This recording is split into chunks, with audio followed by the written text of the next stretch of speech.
for taking the right stand this Monday evening. I'm Anand Narsuman, and tonight, ladies and gentlemen, we're going to talk about a region which has seen a lot of conflict, a region where there has been forced occupation by some of our pesky neighbors who have decided that they will try and do transactions and dealings on sovereign Indian territory. But a joint study by educationists, academics from IIM Rohtak and also the Lahore University over in Pakistan has tried to identify and understand whether or not there is optimism in Jammu and Kashmir, in Pak Occupied Kashmir, or the region of Gilgit-Baltistan. Now, as we put out the numbers, one of the aspects that is important to understand is that hope means that there is a belief, there is a future, and there is something to look forward to. The region of Ladakh stands out, and we've put out the Ladakh numbers separately.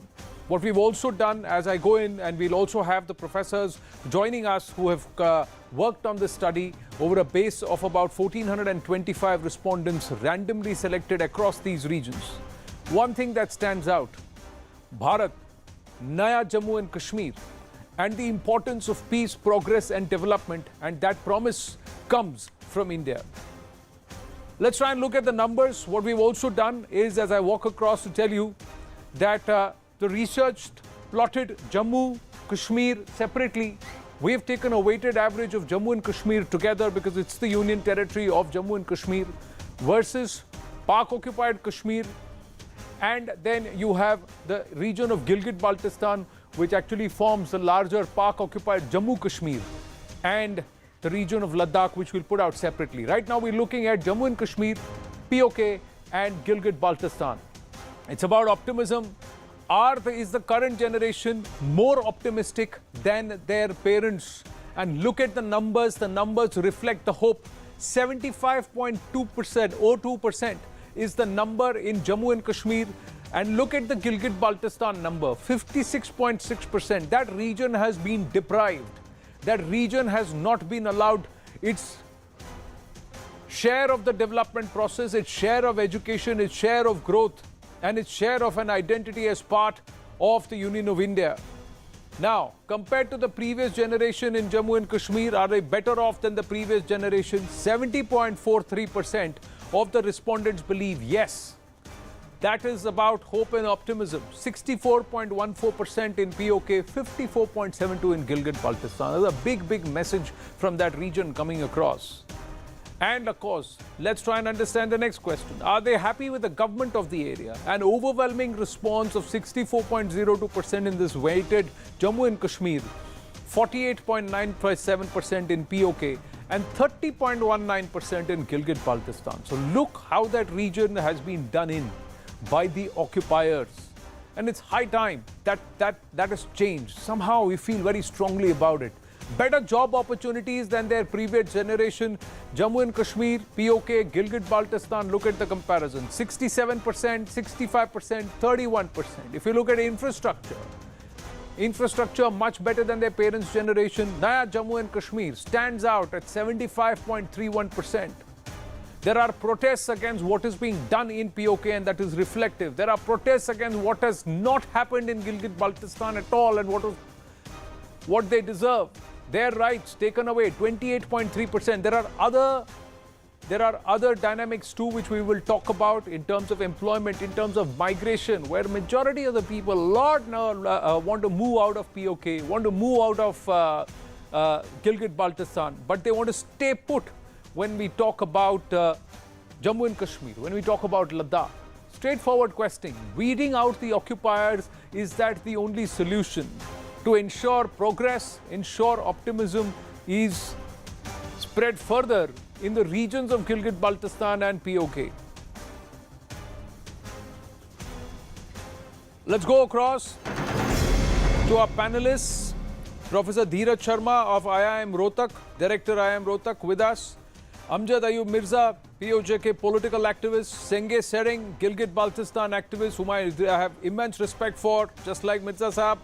Kamar Chima, Pak strategic and political analyst, also with us. Mir Junaid, young leader, and also he's the president of the Jammu and Kashmir Workers' Party. He's doing a lot of hard work in Jammu and Kashmir over the last year and a half through the process of integration, separation of the Ladakh as a union territory, creation of the Union Territory of Jammu and Kashmir. He's been doing a lot of work on ground. So we'll talk to him also. But first, I want to go across to Professor Farah Arif, who's a faculty in the Lahore University of Management Sciences. Professor Farah Arif, your thoughts on this study? What was the objective that you started out with?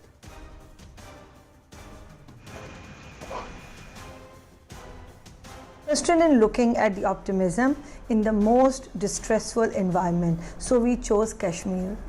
Though we find that everyone is optimistic as compared to their previous generations, we did not measure why and to what extent they are optimistic. Kashmiris might be optimistic about their association with India or with their inclination towards Pakistan, or they might want an independent status. We cannot make these inferences about the current preliminary descriptive research. When people say that they are optimistic about government, we did not specify whether it is local, provincial or central government. In our next study, we plan to find out some inferences about optimism in a distressful environment, but from scholarly point of view. Well, Professor Farah Arif, thank you very much. There seem to be a certain caveats that you have tried to set in there, but I'm going to ask Professor Dheeraj Sharma, Director IIM Rohtak, also with us. Professor Dheeraj Sharma, this is very insightful as we look at the numbers. And we look at the numbers, we see that people want a certain level of stability. People want not just identity, but also encouragement, also hope, optimism. And it is there, but it is largely present in Jammu and Kashmir. Well, you see, if you assess data, and I would go back with the co-author. It's a preliminary study. We're still working on getting more data. And also, we're working towards getting more insights. But the idea here is that there is optimism and there is hope. And the people of the region would like, it's quite clear, better health, better infrastructure, better facilities for themselves. So I think one of the inference surely one could draw is that the easiest way possibly for any establishment to gain the trust of the people and to gain entrenchment in that region is to treat those people well by providing them significant development in terms of employment opportunities, health infrastructure, educational infrastructure, and in general maybe roads and electrification. And I think the numbers, because we've not covered that in this study, but the numbers are available in terms of educational institutions. Yes. If there is a comparison made between the Kashmir's, the Indian side and the Pakistani side, and if there is a comparison drawn between the number of hospitals, if there is a comparison drawn, I think those could probably be some of the reasons for this difference. But again, I wish to reiterate that this is an ongoing effort, and we'd come back to you and try to give you more insights into what's going on. Well, it's 54.14% of the respondents reported they're satisfied with current health facilities in the Pakistani side or the occupied side, Pakistani Occupied Kashmir. Whereas, as we talk about Jammu and Kashmir, and here 67 in terms of the health numbers, let me read it right. Yeah, 67.03% of the respondents reported that they are satisfied within the current health facilities in their region. This is in Kashmir, and in Jammu, as far as health is concerned, we've got the numbers coming to somewhere around the 70.41. So 70.41% of the respondents reported that they are satisfied with the current health facilities in their region. Now, if I look at that, compare that with Ladakh, the Ladakh numbers are highly, highly optimistic across the board. And I think that is a response because of the creation of a union territory and Ladakh getting its identity finally, and being able to progress and work forward. And also there has been a lot of work that has also been happening with the Ladakhis themselves, very, very active in their region and trying to up the ante and up the position as far as Ladakh is concerned. But if I look at Gilgit-Baltistan, Sengay Sering, coming across to you, 33.02% feel that their educational facilities are better than their parents' generation. 28% think infrastructure is good. 27% think they're satisfied with current health facilities. This study is a reflection that people are being marginalized. People are not getting their due. And this stands out, Mr. Sengay Sering. This occupation by the Pakistanis has hurt the people of Gilgit-Baltistan. Thank you, Anand, for having me on the show. I want to say good morning to all the guests. I think it's very true that people of Gilgit-Baltistan have had some high hopes from Pakistan in 1947 when Pakistan was created. But the reality remains that we are a part of the family of the Indian Union, and Pakistan is an occupier. So when you compare a home, a family, and an occupier, I don't think the occupier can provide the same benefits and same facilities and same rights as you can expect from your own country. So Pakistan has acted like an occupier, it has abused us like an occupier, and it also believes in only exploiting our resources without giving basic political rights to the local people. So when there's no basic constitutional rights available to the people, then when it comes to infrastructure, health benefits, education, jobs, and sense of happiness, they all come from sense of security, socioeconomic security, as well as geographical and environmental security.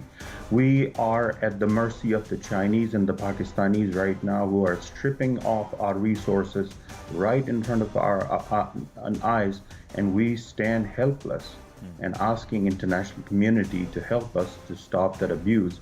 So there's this sense of hopelessness among local people that they do not have a control, the right to manage their own land and resources and their own affairs. There's no autonomy in Gilgit-Baltistan. Everything is controlled from Islamabad.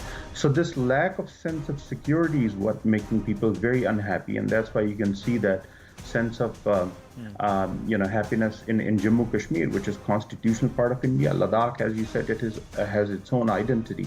Ladakh should be even happier because up until now it was under the yoke of the Kashmiris, and if you ask the Ladakhis, they will tell you that now they have better chances of development through Delhi. So I think their sense of happiness should be much more higher, and they must be more optimistic than before.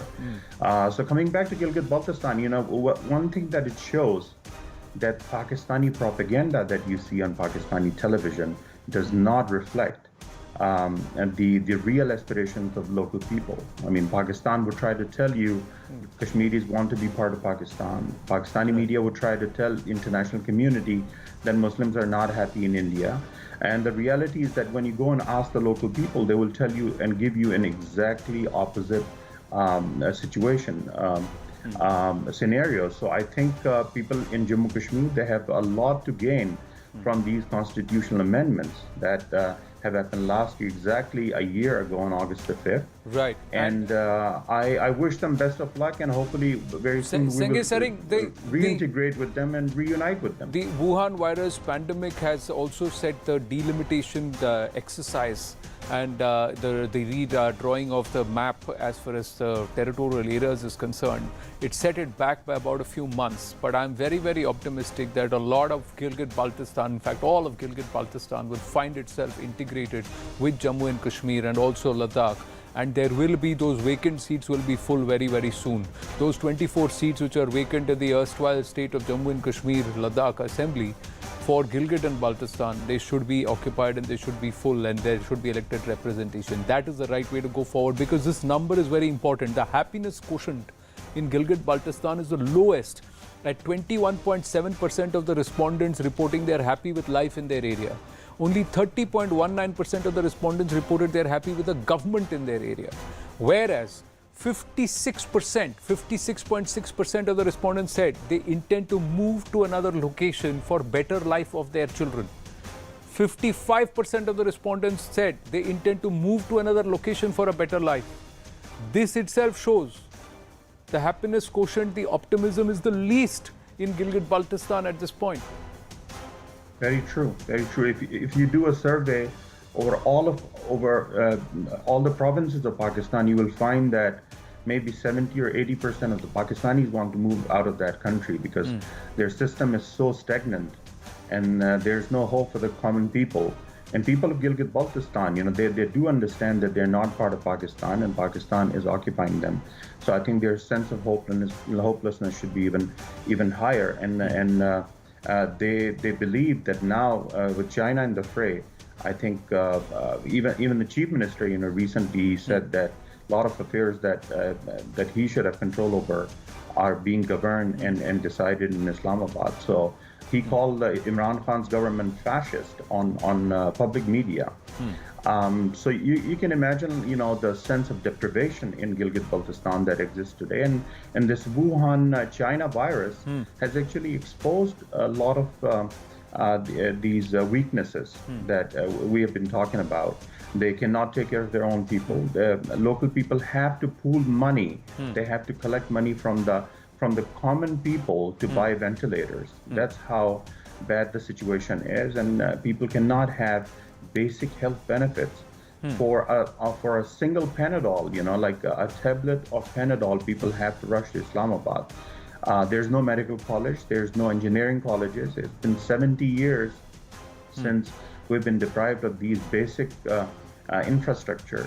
Other than Karakoram Highway, you do not see much of infrastructure development in other valleys of Gilgit-Baltistan. People still use these cable chairs over the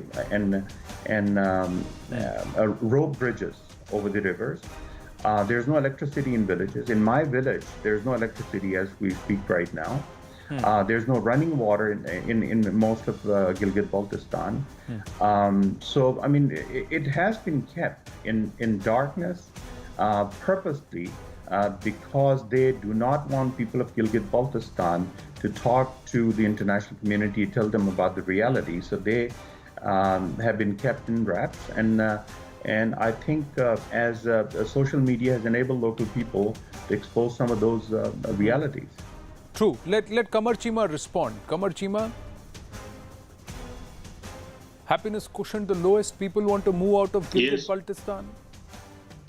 See what your occupation, see what you denying the basic rights to the people there has done. It's just an optimism survey, and the hope is the least as far as with the current occupation scenario is concerned. So it's time to give back the territory to where it rightly belongs. Give the people a chance. Well, I think... Give humanity a chance. Well, I think the point to ponder here is that around the globe, people migrate for better living. Don't people migrate in Europe and America? Don't people migrate from Islamabad to Lahore and from Delhi to Mumbai? This happens everywhere. So if you just target one place in Pakistan that people are migrating from Islamabad to northern areas to start the business related tourism. There are majority of the companies, tourist companies, which are starting business in Gilgit-Baltistan. They are opening restaurants, they are starting hoteling, building business in Azad Kashmir and Gilgit-Baltistan. So we should say that why people are migrating from Islamabad to Gilgit-Baltistan. Okay, 1 minute. Can I 1 minute? Kamar Chima. Don't try to get... Kamar Chima, 1 second. Kamar Chima, 1 second. Okay. Sorry. Okay, today there is going to be no shouting. We are just going to talk on numbers and we're going to reason with each other. Right now, me and Amjad Ayub Mirza cannot hold back our laughter because I don't think you believe your own argument. I'll tell you why. I'm just again going to go back to the numbers only. It's a joint study, okay? Look at what? You just talked about Pak Occupied Kashmir. Pak Occupied Kashmir, 55% of the respondents said they want to move to another location for better life of their children. 55% of the respondents. Okay. Again, 53% of the respondents say that they intend to move for themselves. For a better life, they want to move out of Pak Occupied Kashmir. And you just said people are going to Pak Occupied Kashmir for better opportunities. So, like I said, you don't believe your argument yourself. Amjad Ayub Mirza. There is a massive tourism industry in Pakistan. You have no idea of that. Sir, I'll tell you what, right now... People are migrating from here to the northern areas. Okay, one minute. Let Amjad Ayub Mirza speak. If you believe your own argument, then fantastic. Because right now, Qamar Chima, through the screens, I just get the feeling you don't believe your own argument. But yes, Amjad Ayub Mirza, go ahead, please. Why? I'm saying... Thank you very much for having me, Anandji. And you see tourism. Let's start from tourism. This gentleman is saying that people are going from setting up hotels. The gentleman doesn't know that the Pakistan Tourism Department Corporation has just shut down 24 motels and made hundreds redundant over there. Does the gentleman not know that tourism in northern areas promoted hold on a minute. But the Ministry of Tourism is not in Gilgit. It is in Islamabad. All the revenue comes to Islamabad. Why? I don't know why this gentleman, continuously lives in denial. The people of Gilgit-Baltistan, those... Is it denial? That private business... Hold on a minute. Yeah, Pakistan Army, I know Pakistan Army is going... people to the northern areas? Is there Pakistan Army is going to Gilgit-Baltistan and doing land grabs because they are the main tourists in occupied territories, yeah? They have already done that in Niltar. They have occupied land in the name of golf. Because there is no opportunity there. I'll tell you what. We don't call I'll tell you what. Look at the... One minute. I'll tell you what. 1 minute. Qamar Chima, see, this is exactly what you're doing right now. What you're doing right now. A Kashmiri's voice being suppressed by a Pakistani Punjabi. That is exactly what is happening. That is exactly what is happening. You're doing exactly what is happening on ground. I'll tell you. I'm talking about numbers today. Okay, Amjad Ayub Mirza, I'm just saying. If you look at Jammu and Kashmir and Pak Occupied Kashmir, based on the survey. Qamar Chima, aap chillate raho. See, I tell you what, sir. Today you are proving empty vessels make a lot of noise, and you are making a lot of noise. First up, you can't believe your own argument that you're asking us to believe. And logic. Is that his job? Sir, dekhiye, 39.78. Don't let anyone else talk. Amjad Ayub Mirza ji, I'm just coming back to you. 39.78% of the respondents said they want to move to another location for a better life in Kashmir. 37.28% of the respondents said they intend to move to another location for the better life of their children in Kashmir. 74% of the respondents think they have better infrastructure in their region much better than their parents' generation in Kashmir. Now look at what Pak Occupied Kashmir says. Pak Occupied Kashmir comes out and says that 55% want to move for the better life of their children, want to move out. 53% for themselves, they want to move out. Only 55% believe a good 20% lower, 22% lower than Kashmir itself, that they have got better infrastructure. There is a 20% difference in opinion in terms of life. So those who are in Pak Occupied Kashmir very clearly know and believe that Jammu and Kashmir is much better off. I'm not even reading the Jammu numbers.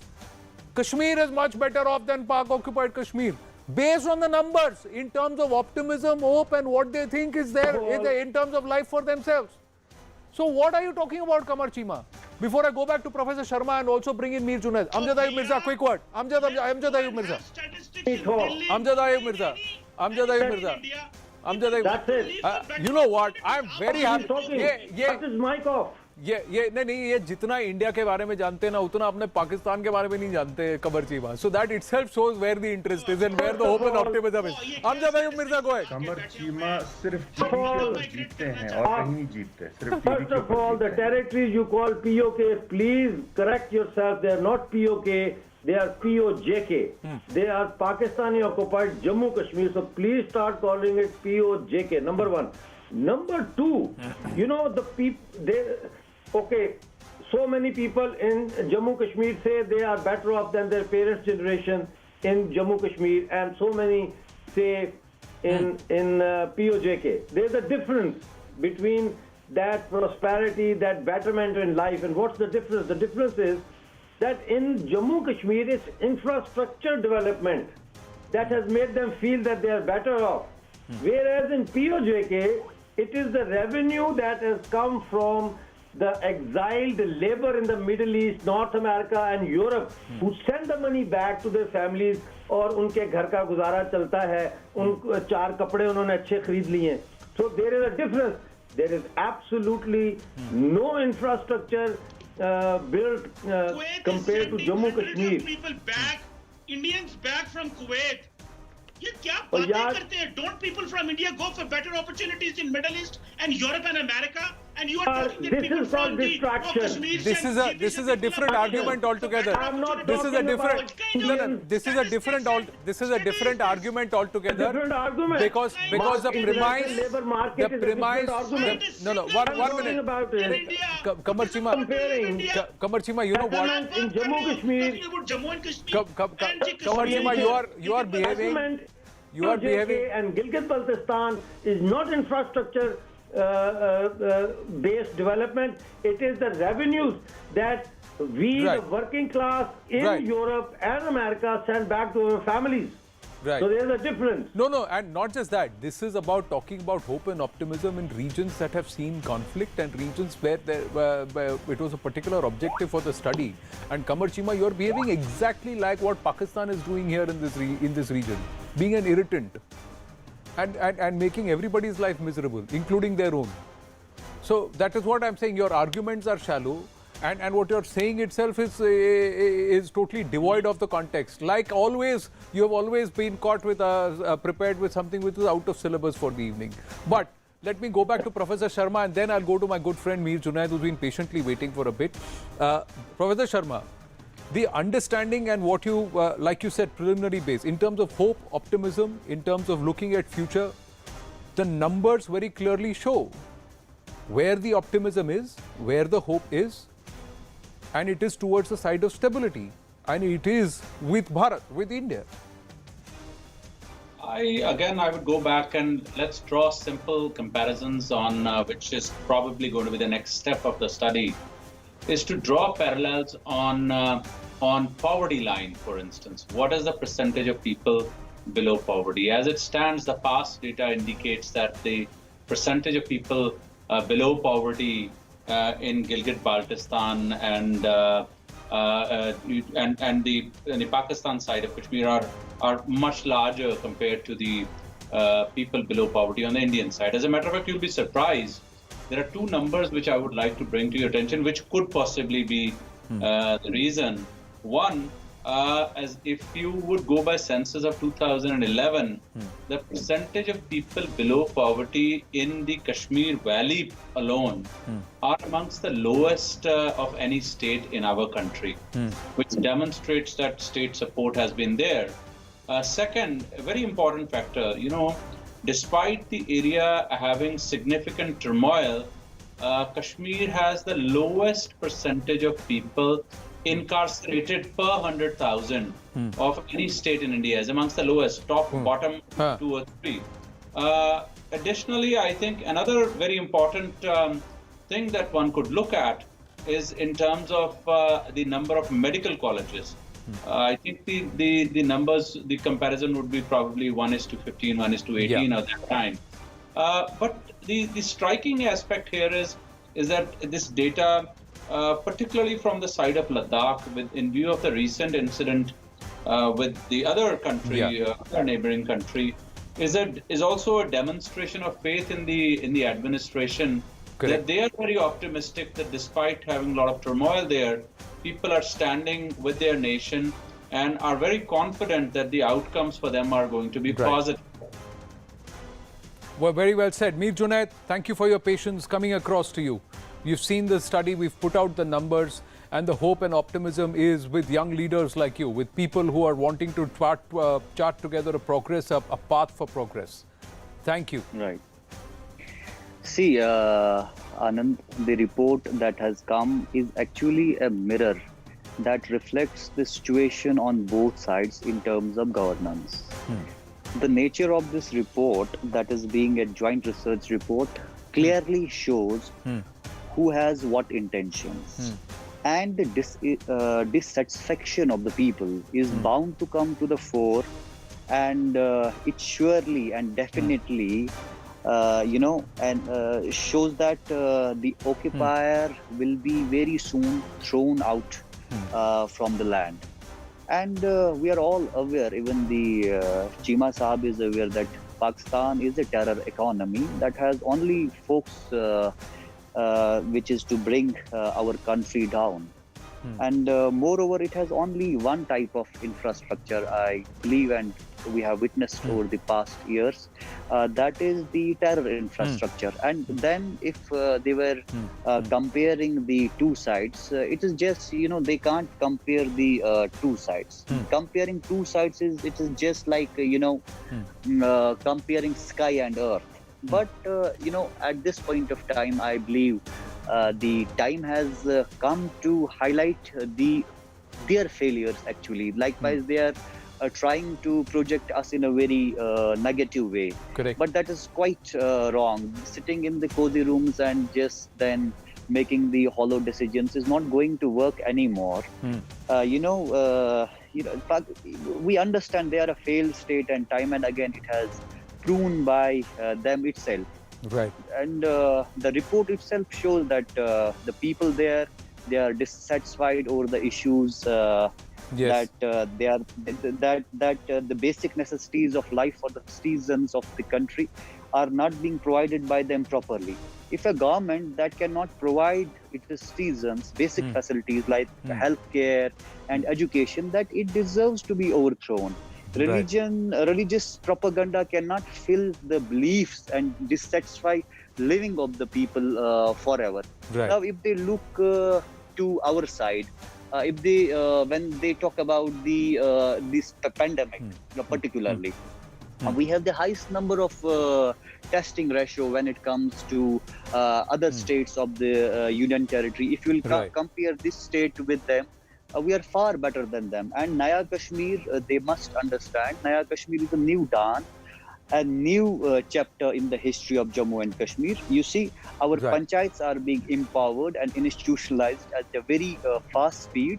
We are witnessing the sowing seeds of an enriched democracy in Kashmir. I particularly have this faith, belief that this is a golden chance. I repeat, for us, it is a golden chance for the people of Jammu and Kashmir to become part of the country of a progressive India. Employment announcements are coming to the fore. The entrepreneurship development schemes are at their all-time high when it comes to after 370 and 35A. So I mean, they should stop their propaganda, what they have been doing all these years.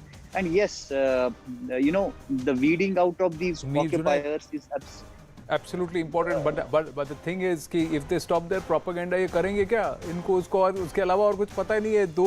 दो generation ऐसी हैं कि propaganda बजाने के अलावा और ये agenda चलाने के अलावा इन्हें और कुछ पता नहीं है.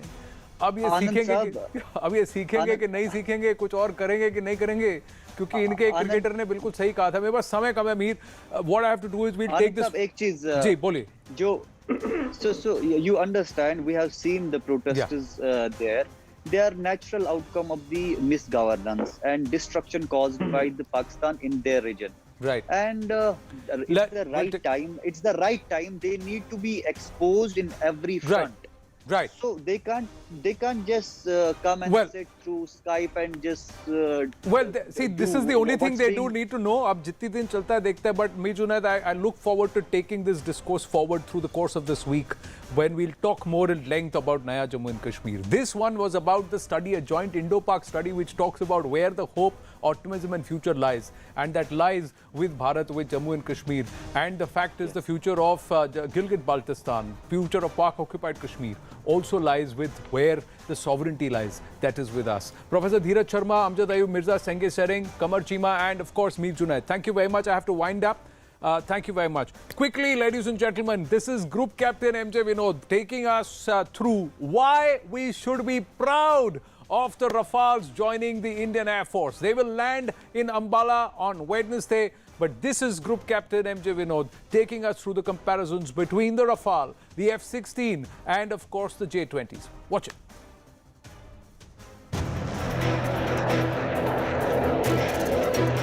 The real clincher about Rafale is its stealth capability, near stealth capability, a very low observable capability, B, the weapon load that it carries. So the Rafale carries two most important missiles, one which is already in service with India in Mirage 2000 upgrade, which is Mika, and a Meteor missile. Both these missiles are air-to-air missiles which has a very long firing range, nearly 100 kilometers or more.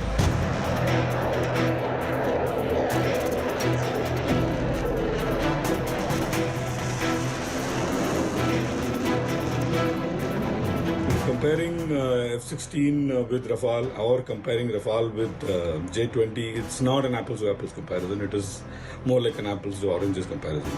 F-16 is an old fighter. F-16 does not have very much of stealth features, obviously, because it was not there in 76 when it flew the first time. And more than anything, F-16 is an underpowered single-engine aeroplane which cannot sustain even against a MiG-21, which we saw when Abhinandan shot on MiG-21. J-20 is fairly new. J-20 is yet to be integrated. Only 6 aeroplanes are there in service of J-20 with a limited production. So J-20, as per my opinion, is nothing less than 5 to 7 years down the road where it can be called an operational fighter.